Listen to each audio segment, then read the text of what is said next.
Sarah Mitchell's blood was still warm on the frozen ground when Tyler Bradford kicked her one last time.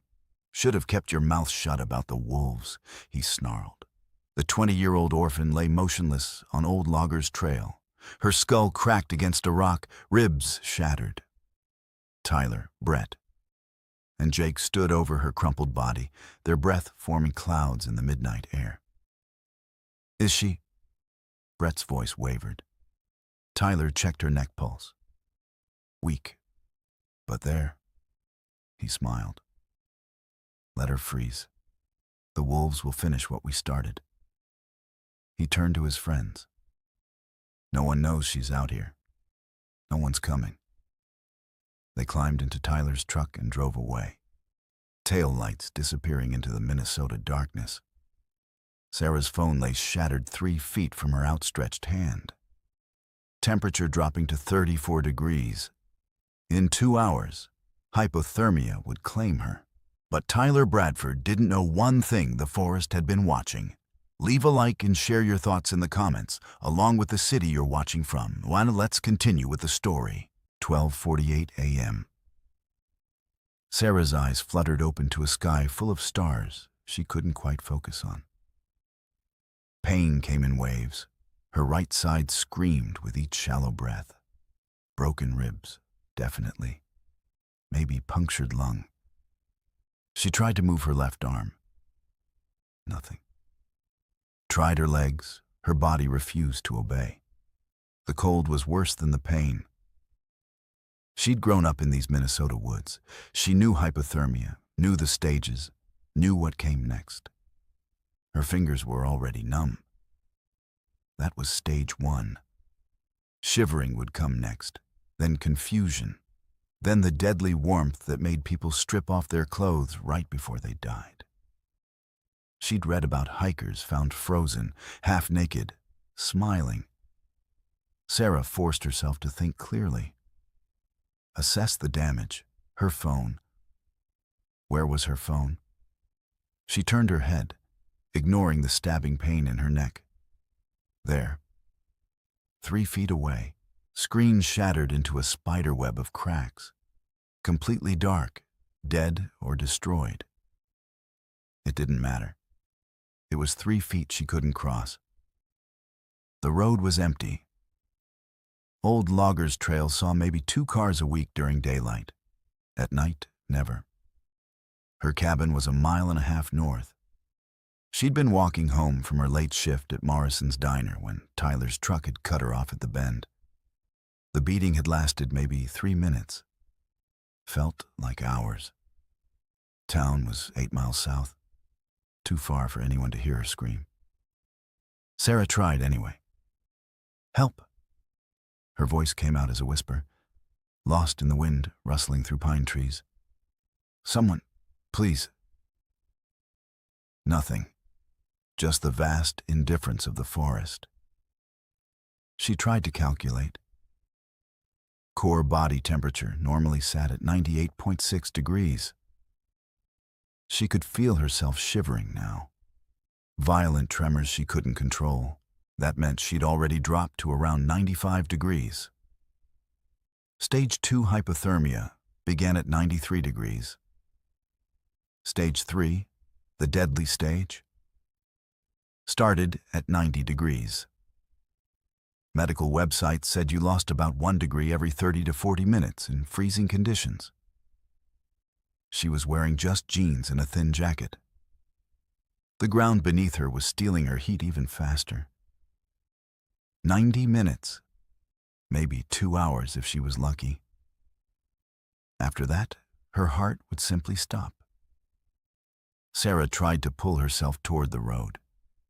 Her arms shook with effort. She managed to move 6 inches before the pain in her ribs made her gasp and stop. Blood trickled from her hairline, warm against the cold air, dripping onto the frost-covered leaves. Every movement made it worse. The broken rib was shifting, pressing deeper into tissue. If it punctured her lung completely, she'd drown in her own blood long before hypothermia claimed her. She had to stay still, had to conserve energy. but staying still meant freezing faster. Sarah wanted to cry but couldn't waste the moisture. Couldn't waste the heat. Her mind drifted to her parents. The car accident 10 years ago had left her an orphan at 10. Her grandmother had raised her until cancer took her too. 5 years later. Now Sarah lived alone in the cabin they'd left her, working 2 jobs, barely scraping by. No one would miss her until her shift tomorrow afternoon. By then, she'd be 12 hours dead. "I'm going to die here," she whispered to the stars. Alone.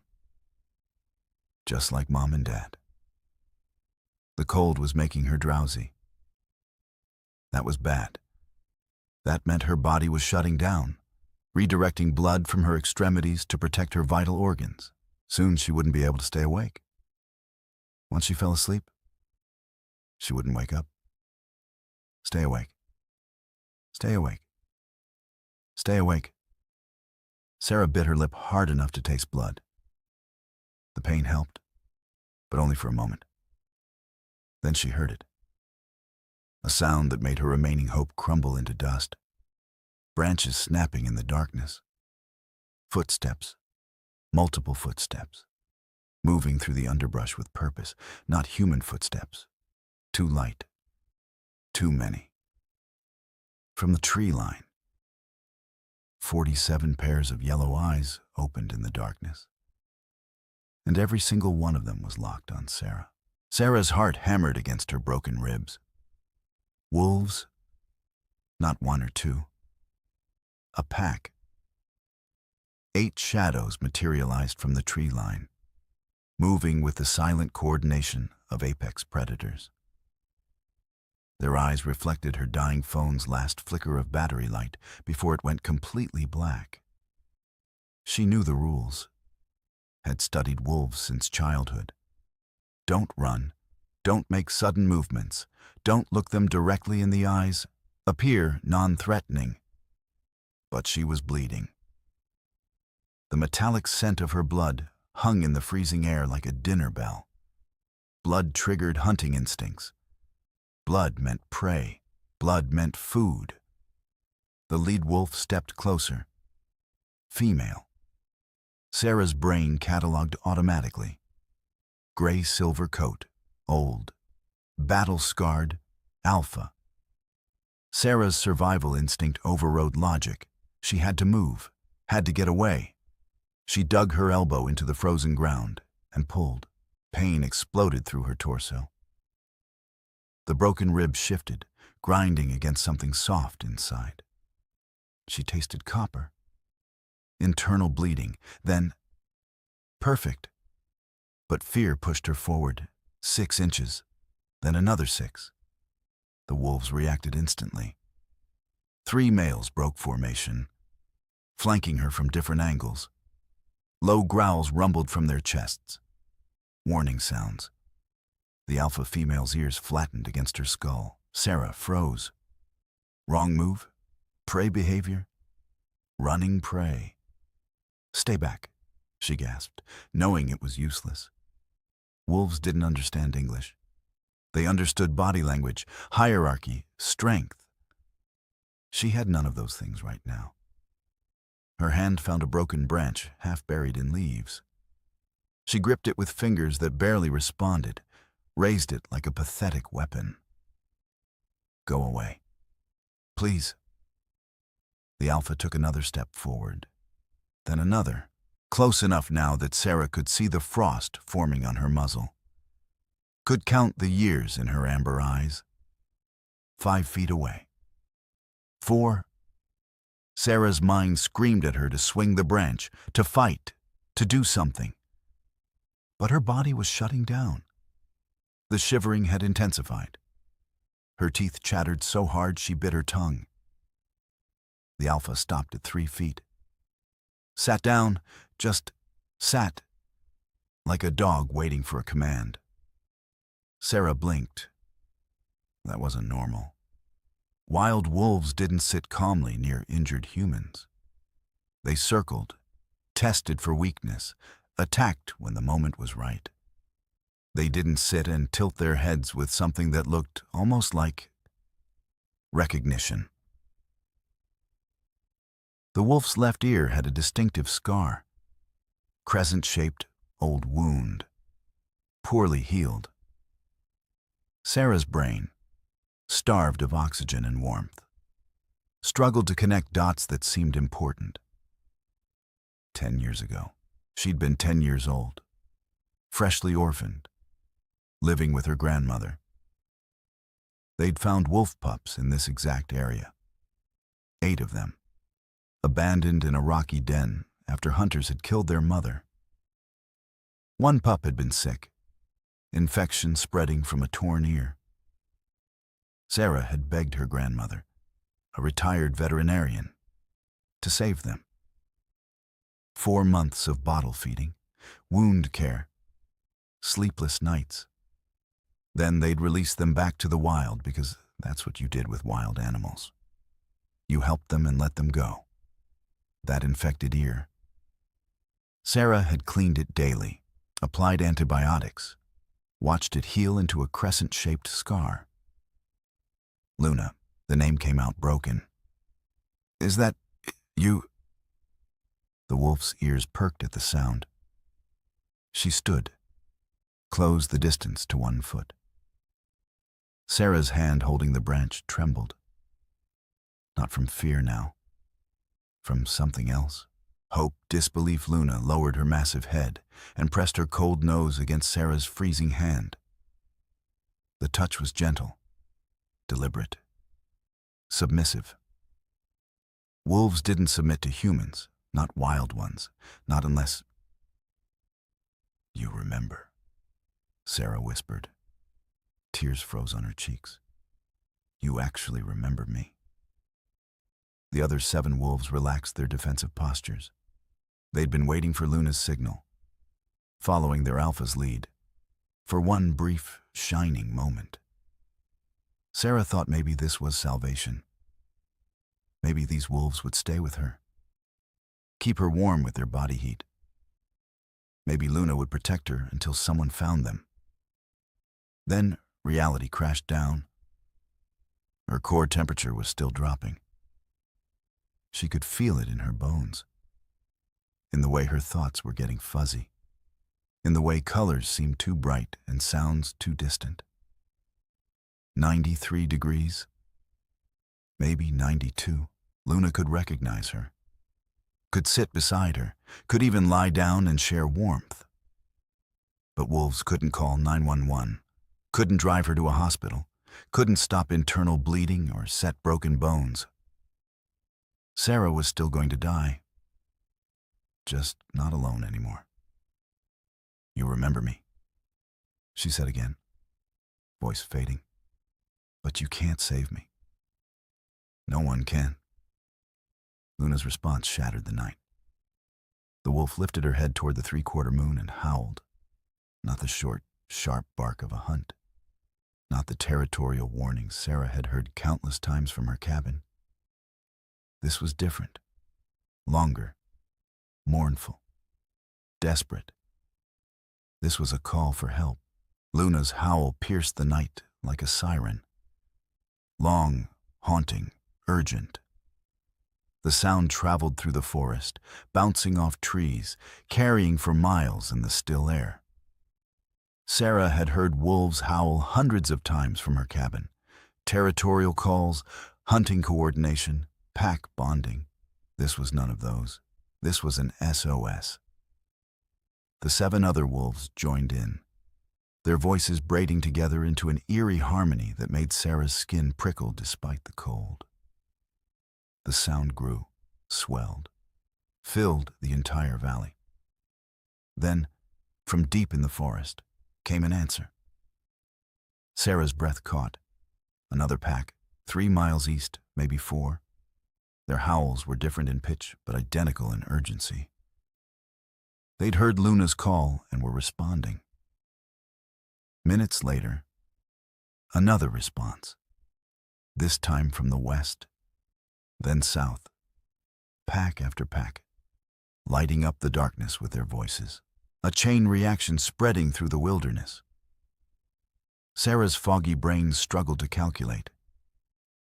If the howling was this loud, this sustained, maybe someone in town would hear. Ely was 8 miles away, but sound carried far on cold, clear nights. Maybe Sheriff Patterson was still awake. Maybe someone would investigate. "Keep going," she whispered to Luna. "Please. Someone has to hear." Luna pressed against Sarah's side, sharing her body heat. The wolf's thick fur was warm, almost hot against Sarah's freezing skin. The other 7 wolves formed a loose circle around them, facing outward, protecting. Sarah felt a flutter of hope. Her core temperature had probably dropped to 91. Maybe 90 degrees by now. But with Luna's warmth, maybe the decline would slow. Maybe she could last another hour. 2 hours, long enough for help to arrive. The howling continued. More packs joined the chorus. Sarah counted at least 6 different directions now. She'd saved wolves throughout this forest for 10 years, removed them from traps, treated their wounds, fed them during harsh winters when deer were scarce, always from a distance, always respecting their wild nature. But they remembered. Somehow, they all remembered. The sound was deafening now. Dozens of voices, maybe more, a symphony of wolves calling across the darkness. Surely the whole town could hear this. Surely someone would come. 12:55 a.m. Sarah clung to consciousness, fighting the drowsiness that wanted to drag her under. Luna's breathing was steady, warm against her neck. The wolf's heartbeat was strong, rhythmic. Sarah focused on it, using it as an anchor to stay awake. Stay awake. Help is coming. Just stay awake. 1 o'clock arrived. The howling had been going on for 15 minutes straight now. Still no headlights on the road, no sound of vehicles. Sarah's hope began to crack. 8 miles was far. Too far. Maybe people in town were hearing the howls but dismissing them as normal wolf behavior. Maybe they'd rolled over in bed and gone back to sleep, never knowing someone was dying just outside their safe, warm houses. Her teeth had stopped chattering. That was bad. That meant her body was giving up on shivering, conserving its last energy for vital organs. The final stage before shutdown. 1:05 a.m. A new pack arrived.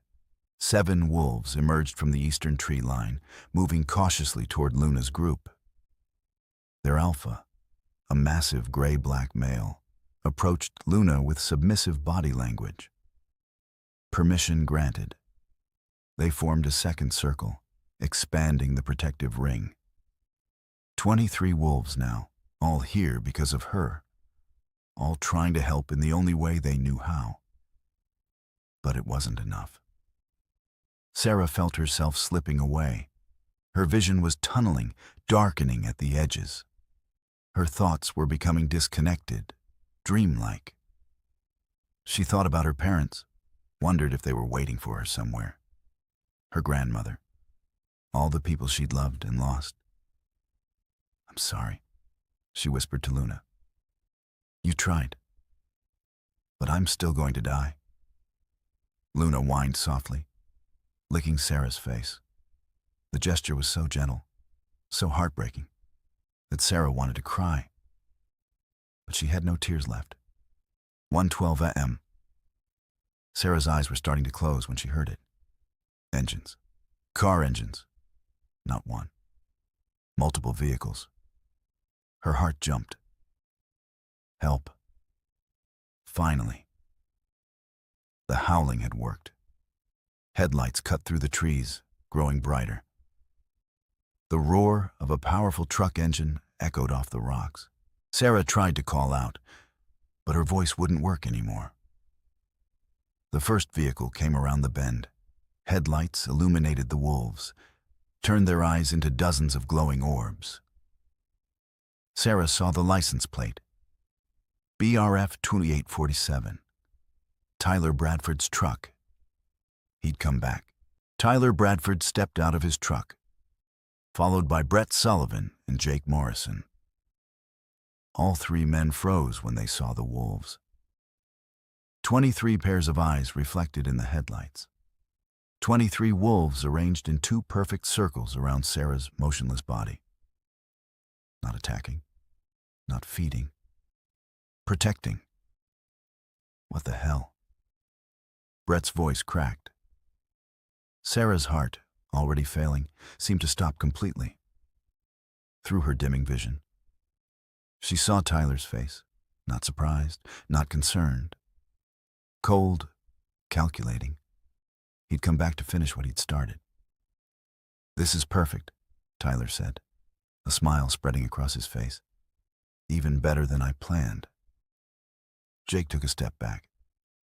"Tyler, what are you talking about? We need to call an ambulance. Are you insane?"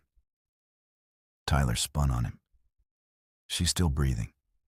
If she talks to the cops, we're all going to prison for 20 years. Brett's face went pale in the headlights. You said we were just going to scare her. Plans change." Tyler walked to the truck bed and pulled out a hunting rifle. "We came back because we heard wolves. Tried to save Sarah Mitchell from a pack attack. Tragically, we were too late. That's the story." The truth crashed over Sarah like ice water. Tyler hadn't panicked and fled. He'd gone home, thought it through, and realized leaving her alive was a mistake. The security camera at Morrison's diner would show him talking to her before she left. He needed a cover story. An animal attack would be perfect, untraceable. No murder investigation. He'd come back to make sure she was dead and stage the scene. Jake stared at the rifle. "You can't be serious, Tyler. There are 23 wolves out there. They're not acting normal. They're protecting her like she's one of them." "Wolves don't protect people," Tyler said, loading the rifle. "They eat them. We just need to scare them off. Create some wounds that look like bites. Drag her body deeper into the woods. By morning, real wolves or coyotes will do the rest." He raised the rifle and fired into the air. The blast echoed through the forest. The outer circle of wolves flinched but didn't flee. They tightened formation instead, moving closer to Sarah. Low growls rumbled from multiple throats. Luna stood, placing herself directly between Tyler and Sarah. Her lips pulled back, revealing teeth that gleamed white in the headlights. "They're not leaving," Jake said quietly. His voice carried a tone Sarah had never heard from him before. Knowledge, understanding. My father was a wildlife tracker. He told me stories about wolves like this. Wolves that remember. "Tyler, if you hurt her with them watching, they'll hunt us. Not today, not tomorrow. But they'll hunt us for years until we're dead." Tyler laughed. "That's superstitious bullshit." "Is it?" Jake pointed at Luna. "Look at that alpha. She's not scared of the gun. She's not running. She's choosing to stay and protect a human. That's not normal wolf behavior. That's personal." Brett was backing toward the truck. "Jake's right, man. This is wrong, all of it. We beat up a girl because she stopped your logging project. Now you want to murder her. I'm out." Tyler swung the rifle toward Brett. "Nobody's out. You're in this as deep as I am. You threw the first punch." "I didn't sign up for murder." Brett's voice rose to a shout. "Keep your voice down," Tyler hissed. But it was too late. From the direction of town, New sounds emerged. Sirens, multiple vehicles. Tyler's face twisted with rage. Who called the cops? Nobody, Jake said. But the whole town probably heard those wolves howling for 20 minutes straight. Someone came to investigate. Tyler made his decision in an instant. He pointed the rifle at Sarah. If I'm going down, she's coming with me. Luna launched. The wolf covered 12 feet in less than a second. Tyler, caught off guard, swung the rifle toward the movement and fired. The bullet caught Luna in the left shoulder. The wolf's body twisted mid-air and crashed to the ground 2 feet from Sarah, blood spreading across her silver-gray fur. Sarah's scream was soundless. No air left in her damaged lungs. But the anguish that tore through her was louder than any sound. All 22 remaining wolves erupted. The careful, protective circle shattered into aggressive action. They didn't attack yet. But every wolf was on its feet. Hackles raised, teeth bared. The sound of their collective snarling was like thunder. Tyler pumped another round into the chamber, swept the rifle across the wolves. Back off, all of you. Jake grabbed Tyler's arm. Stop, you're going to get us all killed. Tyler backhanded him. Jake fell, blood streaming from his nose. Sarah watched through fading consciousness. Luna was dying beside her, shot because she'd tried to protect Sarah. 2 other wolves lay dead from earlier. Her parents were dead. Her grandmother was dead. Now Luna. Everyone she loved ended up dead. This was her fault. If she hadn't protested the logging project, Tyler wouldn't have targeted her. If she hadn't saved those wolf pups 10 years ago, they wouldn't be here dying for her. If she'd just kept her head down and her mouth shut, none of this would have happened. The cold was almost comfortable now, welcoming. Her body temperature had dropped below 88 degrees, hypothermia's final stage. Soon she'd feel warm, happy, ready to sleep forever. Let Tyler shoot her. At least then no one else would die because of her. Tyler aimed the rifle at her head one final time. Goodbye, wolf girl. A voice cut through the chaos like a thunderclap. Freeze dropped the weapon. Sheriff John Patterson stepped into the headlights. Service weapon drawn. 5 deputies behind him. Tyler didn't drop the weapon. He pressed the barrel against Sarah's temple instead. Stay back, he shouted at Sheriff Patterson. I'll kill her. Patterson and his deputies fanned out, weapons raised. Son, there's no way out of this. Put down the gun. But Sarah barely heard them. Her world had narrowed to Luna lying 3 feet away, blood pooling beneath her silver coat. The wolf's breathing was shallow, labored, her eyes. Those amber eyes that had recognized Sarah in the darkness were glazing over. Sarah tried to reach for her. Her arm wouldn't move. Nothing worked anymore. Her body had given up, shutting down system by system to preserve whatever life remained in her core. 90 degrees, maybe 88. The deadly zone where the heart simply forgot how to beat. The 22 other wolves formed a living wall between the deputies and Tyler. They weren't attacking, but they weren't moving either. Low growls warned everyone to stay back. 2 of their packmates already lay dead in the dirt. Their alpha was bleeding out. The humans with guns were the enemy now. Call them off, Tyler yelled at Sarah. Call off the damn wolves. She couldn't have spoken if she'd wanted to. Her jaw was locked from hypothermia. Her tongue felt thick and useless. Even if she could talk, the wolves wouldn't listen. They were wild animals, not pets. They were here by choice, and they'd leave by choice, or they'd die here. Like Luna was dying. Brett Sullivan collapsed to his knees 20 feet away, sobbing. "I'm sorry," he choked out. "God, I'm so sorry. We beat her. Tyler ordered it. I hit her. This is all my fault." "Shut up," Tyler screamed, but his voice cracked. Sweat beaded on his forehead despite the freezing temperature. He was trapped. Wolves in front, police behind. A dying girl at his feet who could testify against him if she lived. Sarah felt a strange detachment settling over her. The warmth was here. The false warmth that came at the end. Her grandmother had told her about this. The final trick the dying brain played. Making you think everything was fine. Making you want to take off your coat and lie down in the snow. It would be so easy. Just close her eyes.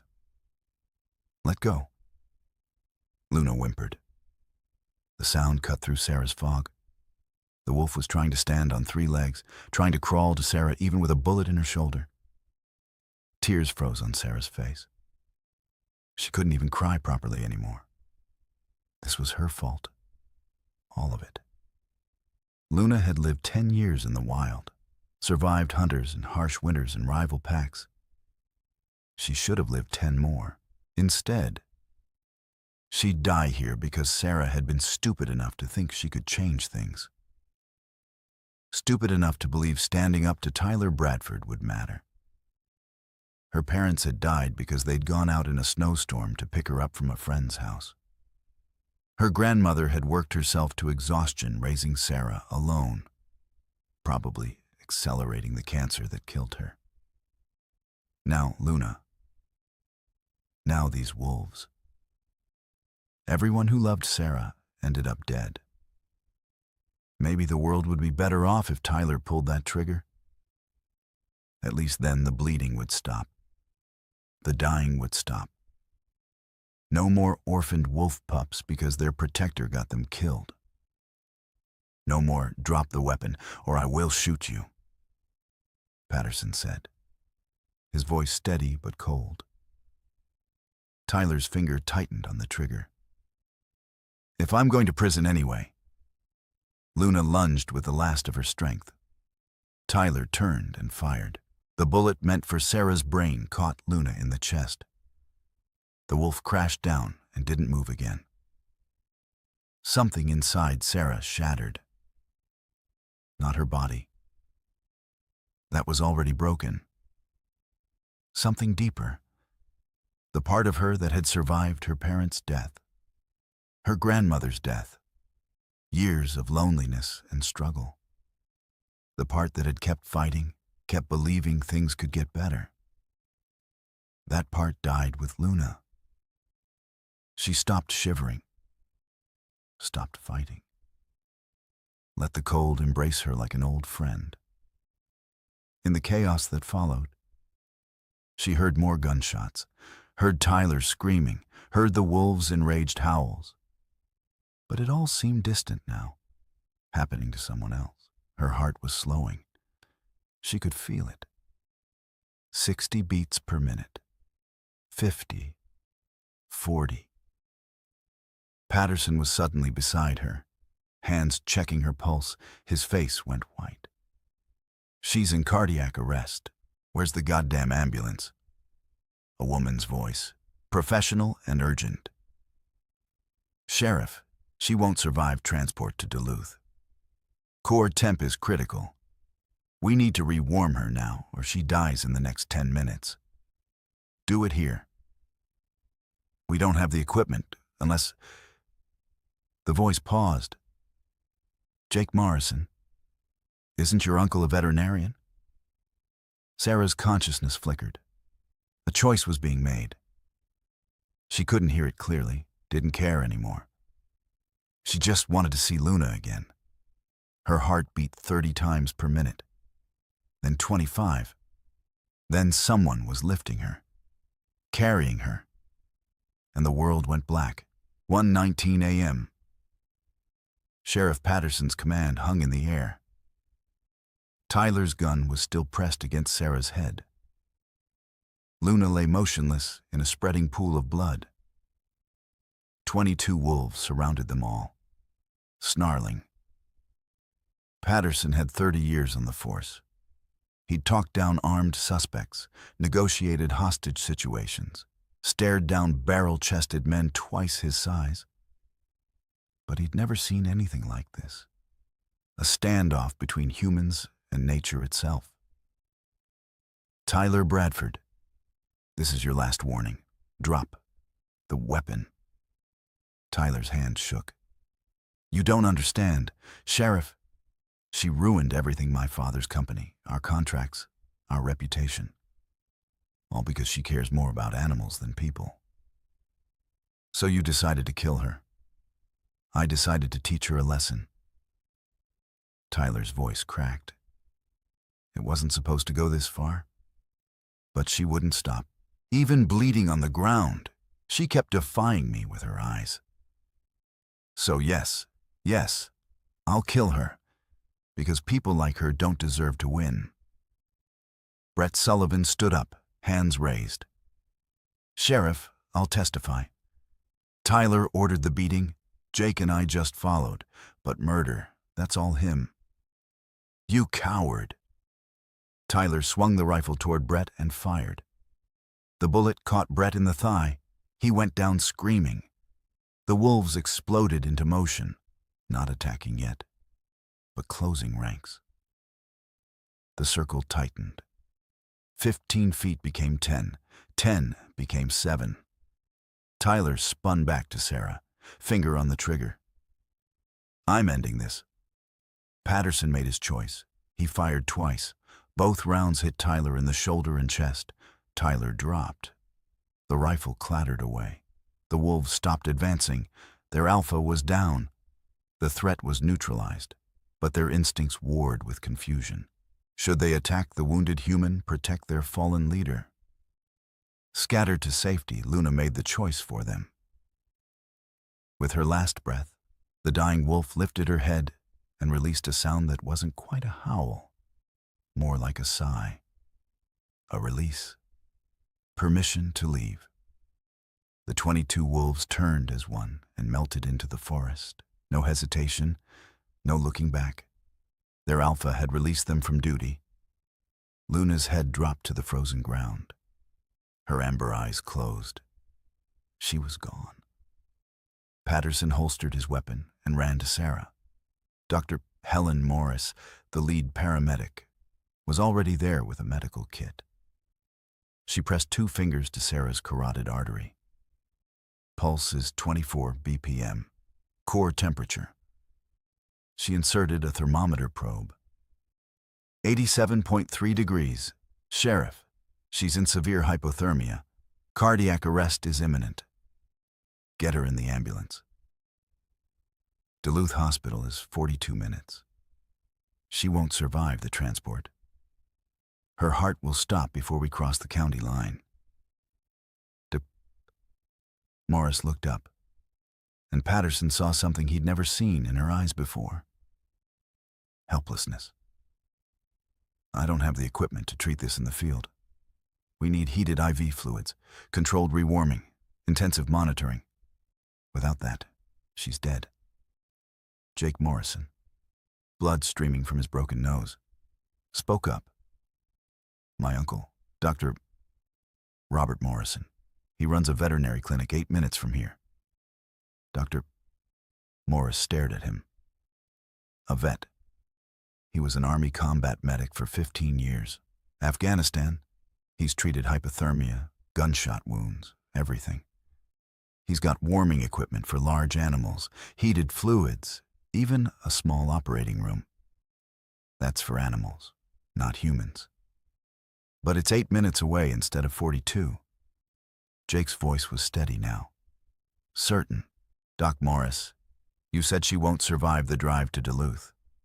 At least my uncle's clinic gives her a chance. Dr. Morris looked at Patterson. The sheriff saw the impossible choice reflected in her eyes. Option 1, follow protocol. Take Sarah to a real hospital with real equipment. Watch her die en route. Do everything by the book and live with the failure. Option 2, take her to a veterinary clinic. Use animal equipment on a human. Violate every medical regulation in existence. Maybe save her life. Maybe get sued and lose her license. Maybe make everything worse. Patterson thought about Sarah, 10 years old, orphaned, clutching a photo of her parents at their funeral. 15 years old, burying her grandmother. Standing alone by the grave. 20 years old, working 2 jobs, saving every wolf she could find. Never asking for help, never complaining. She'd spent her whole life choosing to help others, choosing compassion over convenience. Time to return the favor. Take her to the vet, Patterson said. Doctor. Morris closed her eyes for 3 seconds. When she opened them, the decision was made. Load her in the ambulance. Jake, call your uncle. Tell him we're coming in hot with severe hypothermia. He'll have exactly 8 minutes to prepare. They lifted Sarah onto the stretcher. Her lips were blue. Her skin was white as the frost on the ground. She looked already dead. Patterson turned to his deputies. Secure the scene. Get Brett medical attention.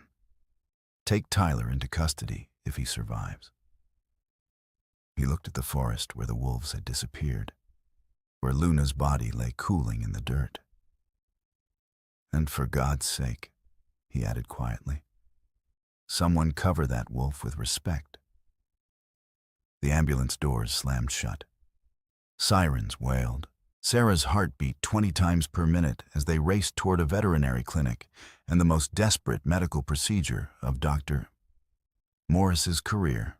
The ambulance screamed through the night at 70 miles per hour. Inside, Dr. Helen Morris worked with the precision of someone who knew every second mattered. Sarah's heart monitor beeped. Slow, irregular, dying. 20 beats per minute. 19, 18. Core temp still dropping. Tom, the assistant paramedic, called out. 86.9, Doctor. Morris wrapped heated blankets around Sarah's body. Started an IV of warmed saline, but it wasn't enough. Not nearly enough. Sarah's body was shutting down faster than they could warm it back up. The ambulance radio crackled. This is Dr. Robert Morrison. I'm ready. What's her status, Doctor? Morris keyed the mic.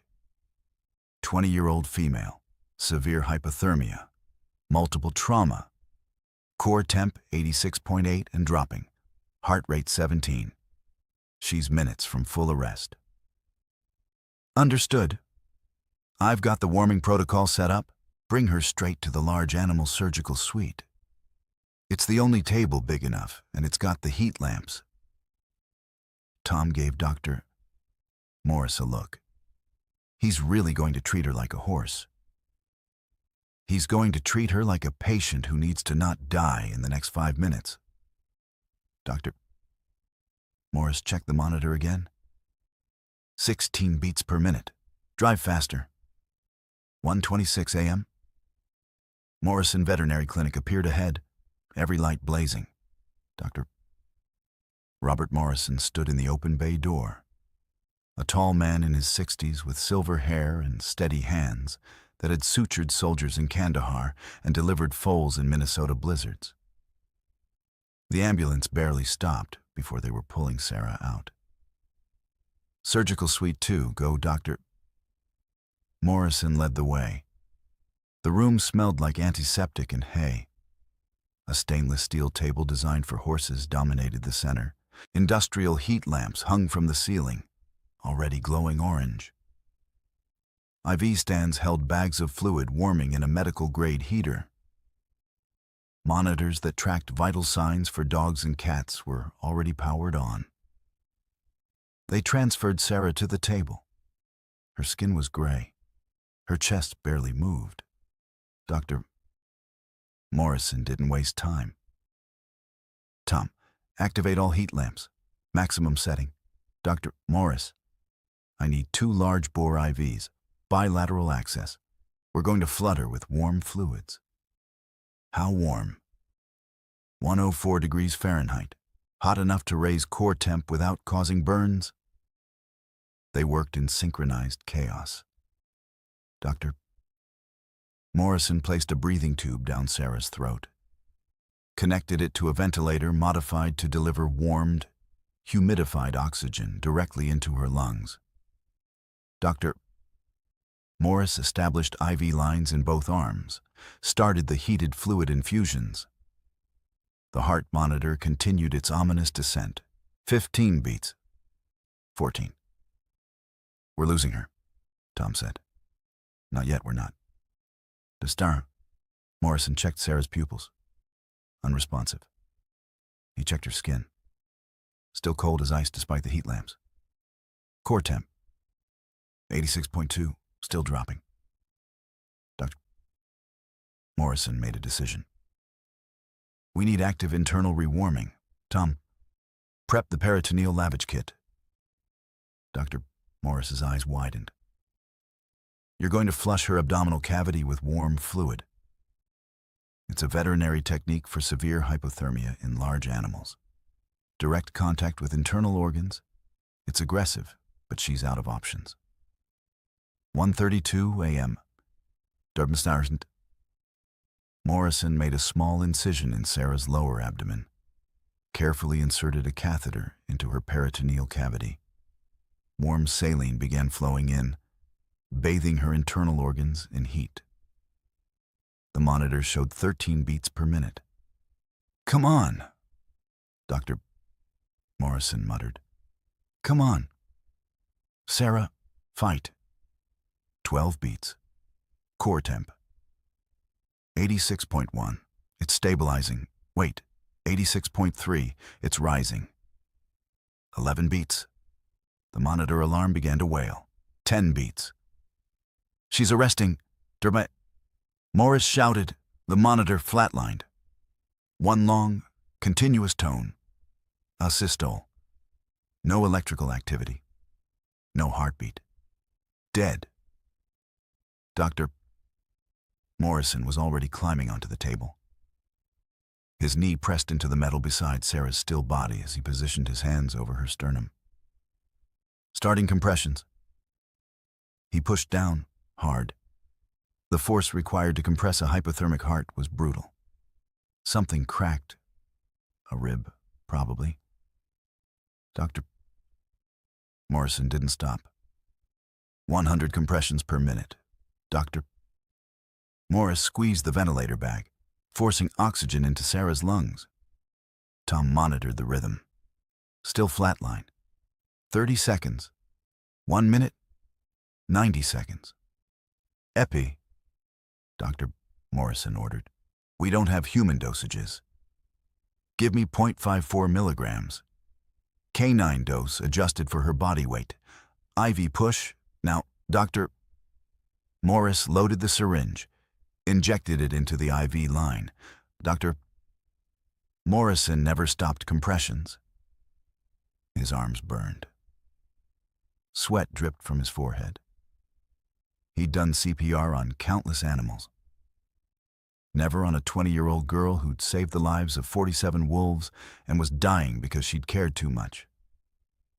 2 minutes, 2:30.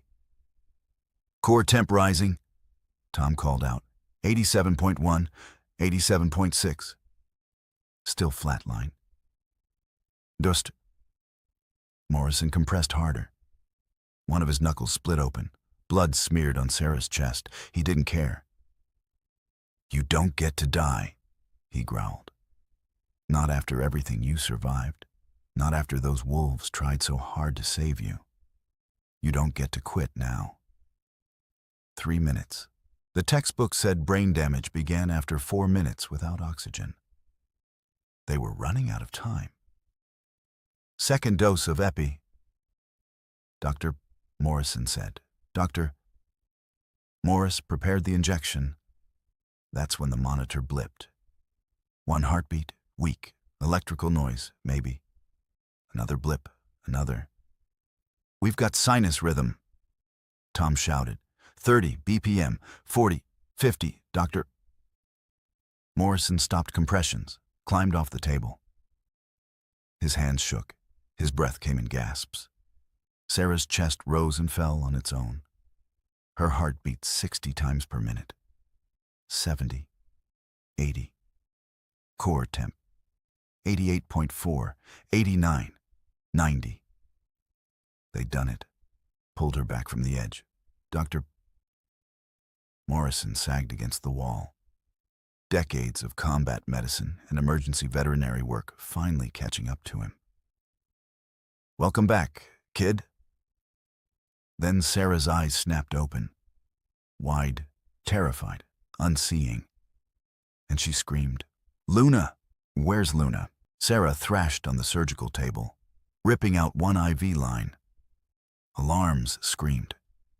Her core temperature had just climbed past 90 degrees, but her mind was still trapped in the frozen woods watching Luna fall. "Sarah, you're safe, Dr." Morris tried to restrain her. "You're at a veterinary clinic.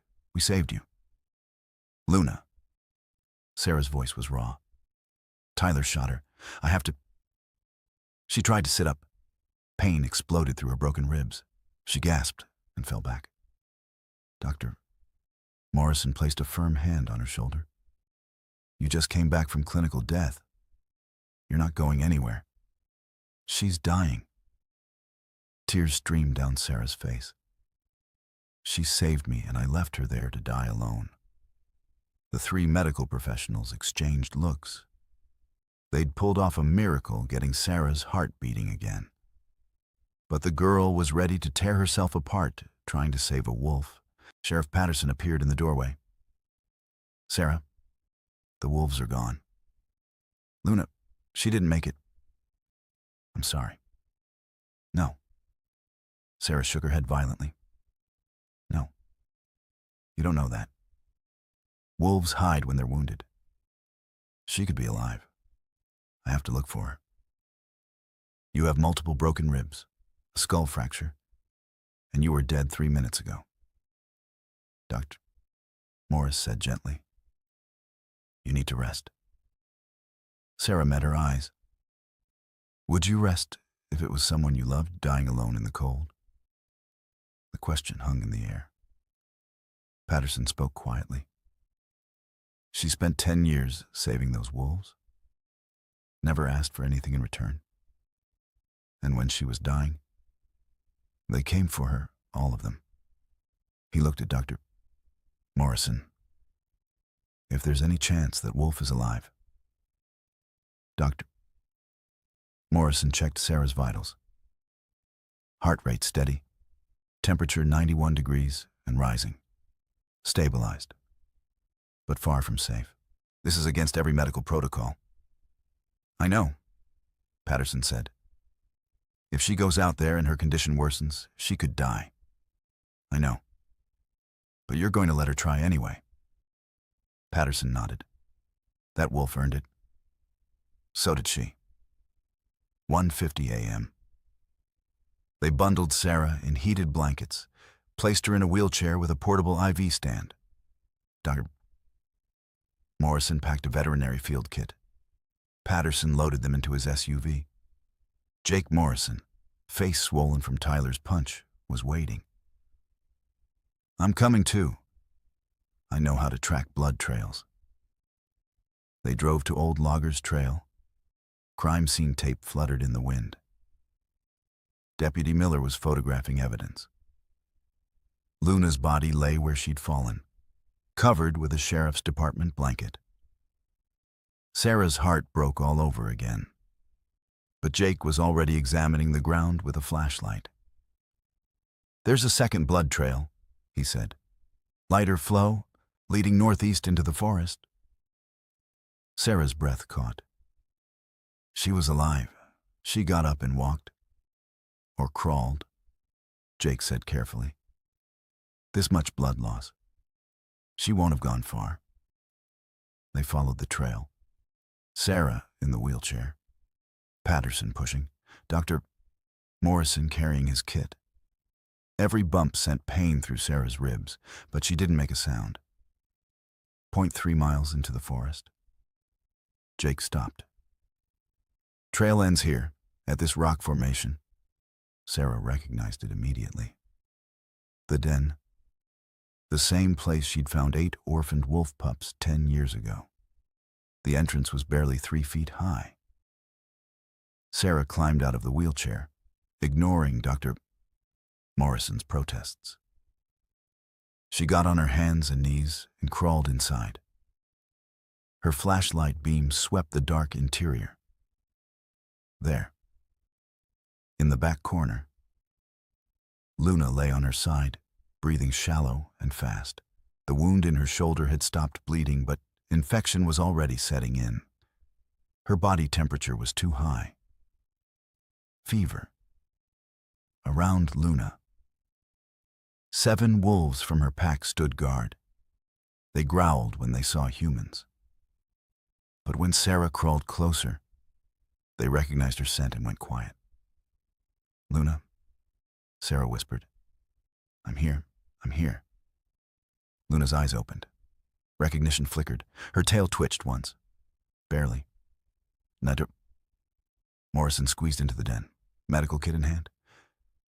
He examined the wound. Bullet went through clean. No fragments. But she's septic. Without antibiotics in the next 6 hours, she won't make it. Then give her antibiotics, Sarah said. I'd need to operate. Clean the wound, remove dead tissue, close it properly. I can't do that here. Then we do it here anyway. Dr. Morrison looked at this 20-year-old girl who'd just been dead on his operating table, now demanding he perform surgery in a wolf den with a flashlight. You're as stubborn as your grandmother was. You knew her. She brought me my first wolf patient 20 years ago. Taught me half of what I know about treating wild animals. He opened his kit. Hold her head. If she panics from the pain, she'll bite. Sarah cradled Luna's massive head in her lap. The wolf looked up at her with those amber eyes. It's okay, Sarah whispered. I've got you. Dr. Morrison injected a sedative. Not enough to knock Luna out completely, too dangerous with her weakened state. Just enough to dull the pain. He worked fast, cleaned the wound with antiseptic. Cut away necrotic tissue. Luna whimpered but didn't struggle. Sarah stroked her fur, singing softly, the same lullaby her grandmother had sung to her after her parents died. 37 sutures to close the wound.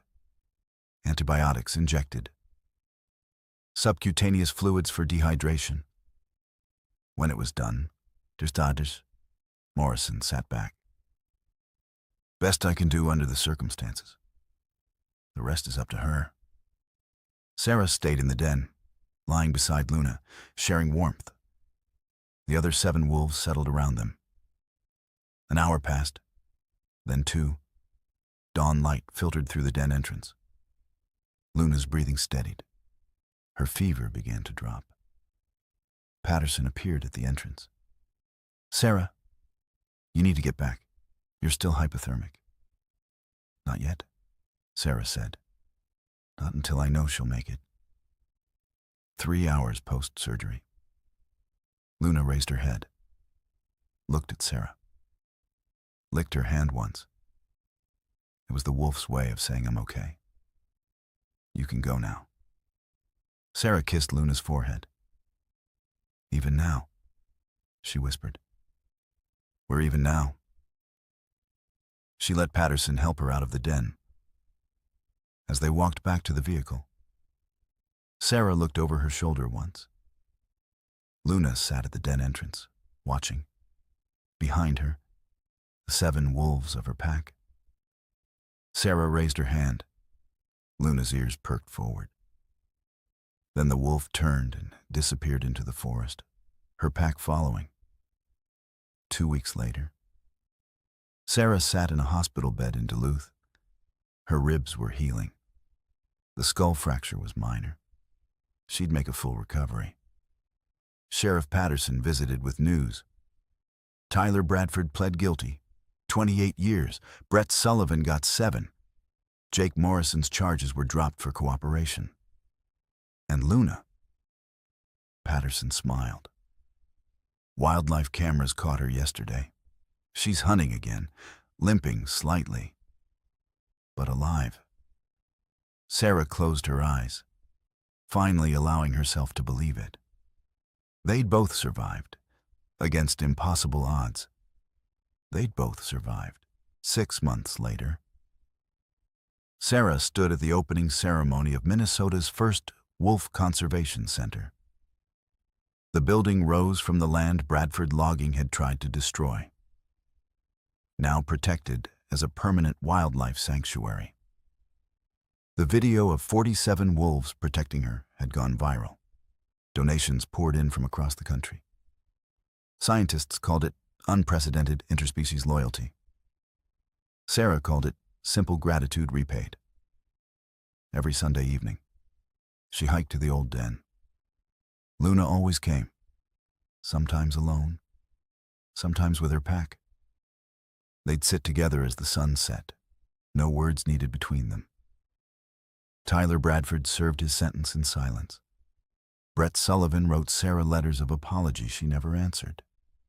Jake Morrison became her partner at the Conservation Center, working daily to atone. The wolves taught Sarah what humans often forgot. Love isn't ownership. Loyalty is an obligation. True connection requires nothing but presence and remembered kindness. She'd saved 8 wolf pups a decade ago, expecting nothing. They'd saved her life, asking nothing. The mathematics of compassion never balanced on paper. It balanced in moments like these, when a wild wolf chose to rest her head on a human's knee. Some bonds transcend species. Some debts are paid in heartbeats, not currency. Have you ever stood up for what was right, only to be punished for it like Sarah was?